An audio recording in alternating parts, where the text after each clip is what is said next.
एजाज साहब, आज एलामिया जारी आ गया। कल जब आप हमारे साथ मौजूद थे लाइन पर तो आप कह रहे थे कि यकीनी तौर पर ऑफेंसिव अप्रोच भी हमें अपनानी चाहिए जिस तरह से इंडिया ने जो स्टेप्स लिए हैं। So how do you analyse now?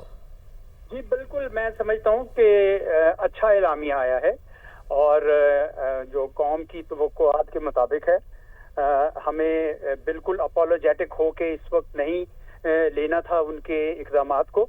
हमने एक यानी बहादुर कौम की तरह जवाब दिया और हिंदुस्तान ये समझता है कि वो अगर बड़ा मुल्क है तो वो छोटे तमाम मुल्कों को जो वैसे छोटे नहीं हैं, हिंदुस्तान से छोटे हैं, उनको दबा देगा। मेरे ख्याल में ये उसकी भूल है। ना बांग्लादेश, ना श्रीलंका, ना कोई नब्स का, पाकिस्तान तो सवाल ही नहीं पैदा होता। और मेरे ख्याल में अच्छा एलामिया आया है, पूरा जवाब दिया है मुकम्मल तौर पर। और इस सारे वाक़े ने खित्ते में इंस्टेबिलिटी तो बेशक लेकर आया है, लेकिन हमारी कौम को मुत्तहिद कर दिया है। ये साफ नजर आ रहा है कि हम बिल्कुल तैयार हैं।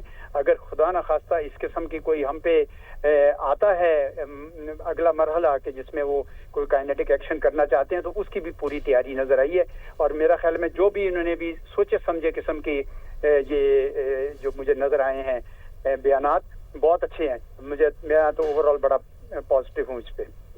ठीक है एजाज चौधरी साहब, जो इंडस वाटर ट्रीटी को सस्पेंड किया गया है और फिर जो दूसरे इकदाम भारत की जानिब से उठाए गए हैं, आपके ख्याल में क्या भारत के पास ये राइट है कि यकतरफा तौर पर इस तरह के मुआहदे को वो सस्पेंड कर दे? बिल्कुल नहीं कर सकता जी। वो तो ट्रीटी के अंदर लिखा हुआ है, हमने खुद पढ़ी है वो ट्रीटी, और वो उसके अंदर लिखा हुआ है यकतरफा नहीं कर सकता है। और वैसे भी ट्रांस बाउंड्री वाटर्स जो होते हैं उसका मामला बड़ा सेंसिटिव होता है पूरी दुनिया में। और वर्ल्ड बैंक के पास तो हम जाएंगे, लेकिन अक़वाम मुत्तहिदा और दूसरे के फोरम पे जाना जरूरी इसलिए है क्योंकि पूरी दुनिया में दरियाओं के पानी बाउंड्रीज क्रॉस करते हैं। ये कोई हमारा कोई अनोखा नहीं है खित्ता, सब जगहों पर है, और इसलिए लोग सेंसिटिव होते हैं। वो नहीं तोड़ने देते उस किस्म के मुआहदों को। तो ये बड़ी ही गैर जिम्मेदारी का मुजाहरा हिंदुस्तान ने करने की कोशिश की है। लेकिन साथ ही साथ मैं समझता हूँ कि जहाँ हम एक्शंस लेंगे वहीं पे अब हमें पानी को ज्यादा यानी जिम्मेदारी से इस्तेमाल करना होगा। को पानी समुद्र में नहीं जाना चाहिए, हम उसको प्रिजर्व ज्यादा करें। उस किस्म के स्टेप्स भी शायद हमें लेने होंगे, वो वक्त के साथ खुद ब खुद आएंगे। लेकिन इस वक्त जो है हमें ये जरूरी था कि हम वो जवाब देते जो दिया गया। अच्छा, ये बताइएगा एजाज साहब कि आपके टेनोर में भी होते हुए क्या इंडिया इस ख्वाहिश का इजहार कर चुका है कि वो इस मुआहदे में कुछ चेंजिंग करना चाहता है, रद्दोबदल करना चाहता है, या इसको नया बनाना चाहता है इंडस वाटर ट्रीटी को? जी काफी अरसे से जी वो कह रहे थे, इसमें कोई शक नहीं है। वो ये कह रहे थे कि हमें जो नई एनवायरमेंटल इश्यूज हैं ये वो इसमें रिव्यू किया जाए इसको, और वो दोनों बाहमी तौर पर ही कर सकते हैं। लेकिन पिछले अगस्त 2024 से उन्होंने परमानेंट इंडस कमीशन जो इसकी मॉनिटरिंग करता है उसकी मीटिंग, एनुअल मीटिंग खत्म कर दी थी, या समझ लें कि पोस्टपोन कर दी थी, लेकिन वो कर नहीं रहे थे। उससे हमें इसका अंदाजा तो हो रहा था कि ये इस मुआहदे को अब तब्दील करना चाहते हैं। इनका ये ख्याल है कि वो अपर राइपेरियन है, पाकिस्तान लोअर राइपेरियन है, तो पाकिस्तान पे बोझ डाला जा सकता है। तो ये मेरा ख्याल है कि उनकी भूल है, क्योंकि ऐसा नहीं होना चाहिए, ना हो सकता है। पहाड़ों में दरियाओं को रोक ही नहीं सकता कोई, ये बिल्कुल बहुत मुश्किल है उनके लिए। तो दरिया आते रहेंगे, और लेकिन इनका जो चेहरा है वो दुनिया को बताना जरूरी है, और लीगल एक्शंस भी अपने लिए। और एजाज साहब, गालिबन अक्टूबर 2024 में ही उन्होंने बाकायदा तौर पर पहली दफा मुज़ाकरात के लिए भी कोई डॉक्यूमेंट्स भेजे, खत भेजा। जी वो 2 बार खतूत आ चुके हैं उसके बाद, और वो करना चाहते हैं, उसको नेगोशिएट करना चाहते हैं। इसीलिए उन्होंने हेल्ड इन अबेयंस किया, उसको खत्म नहीं किया, लेकिन उसके साथ जोड़ा है टेररिज्म से। उन्होंने भाई टेररिज्म तो उनके यहाँ कहाँ हो रहा है, टेररिज्म तो हमारे यहाँ हो रहा है, और आप ही की तरफ से हो रहा है। हिंदुस्तान के उसके ऊपर फिंगरप्रिंट्स मौजूद हैं।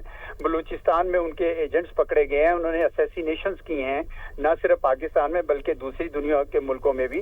तो वो तो हमें ये सब अब डॉक्यूमेंट करके डोजियर्स बना के दुनिया को दिखाना चाहिए, दुनिया को इसका चेहरा। ठीक है, उनका मीडिया जो है वो शायद उसकी रीच ज्यादा है, उनके इंग्लिश चैनल्स बहुत सारे हैं, हमारे यहाँ जरा कम है क्या, बल्कि बहुत ही है ही नहीं। तो एजाज साहब, जैसे आप टेररिज्म की बात कर रहे हैं, देखिए हम अगर थोड़ा हिस्ट्री में देखें ना, तो जब आर्टिकल 370 को एब्रोगेट किया गया उस वक्त भी अगस्त 2019 में वहां पर टेररिज्म का ही बयानिया बनाया गया, जिसकी वजह से उन्होंने ये कुछ किया। उन्होंने बाकायदा एक आर्टिकल 370 के नाम से मूवी भी बनाई है, अगर हम वो भी देखें तो उसमें भी कुछ चीज़ें यही दिखाई देती हैं कि बहुत अरसे से वो प्लानिंग कर रहे थे। तो आप समझते हैं बीइंग साबिक सेक्रेटरी खारिजा के पिछले कुछ अरसे से सिंधास मुआहिदे को एब्रोगेट करना चाह रहे हैं या उसको चेंज करना चाह रहे हैं, तो अब ये जो सारा ड्रामा रचाया गया है इसका 1 पॉइंट एजेंडा है इंडस वाटर ट्रीटी? ये हो सकता है जी, मेरा ख्याल में 1 पॉइंट तो नहीं है, क्योंकि मेरे ख्याल में इनके जहन में कई और चीजें थी, क्योंकि कश्मीर की सिचुएशन भी, मकबूजा कश्मीर की भी इनके कंट्रोल में नहीं आ रही थी और इनका ख्याल था कि हम वहां पे अगर एक्शन लें, कई किस्म के एक्शन तो जस्टिफाई करने के लिए, फोर्स को जस्टिफाई करने के लिए वो इस किस्म की एक्शंस भी ले रहे थे। दुनिया को भी पैगाम देना था, क्योंकि अमेरिकी सदर वहां मौजूद थे। बहुत ज्यादा चांस है कि ये फ्लैग था, बहुत ज्यादा क्राइम ये बताते हैं। अब तो कश्मीर के अपने अवाम जो हैं वो कह रहे हैं, और मैं महबूबा मुफ्ती साहिबा का सुन रहा था, वो तो बीजेपी की एक जमाने में पार्टनर थी इनकी गवर्नमेंट, तो वो कह रही थी कि शायद हमारे बड़ों ने गलती की, हमें उस वक्त हिंदुस्तान के साथ नहीं जुड़ना चाहिए था। तो ये सारी वजूहात भी बन रही, जो सेंटीमेंट मकबूजा कश्मीर में है वो भी एक वजह बन रही है। लेकिन बिल्कुल ये सिंध मुआहिदा जो है इसका एक बड़ा सेंट्रल एलिमेंट था उनकी ज़हन में। जी जी, बहुत शुक्रिया एजाज चौधरी साहब अपना कीमती वक्त दुनिया न्यूज़ को देने के लिए।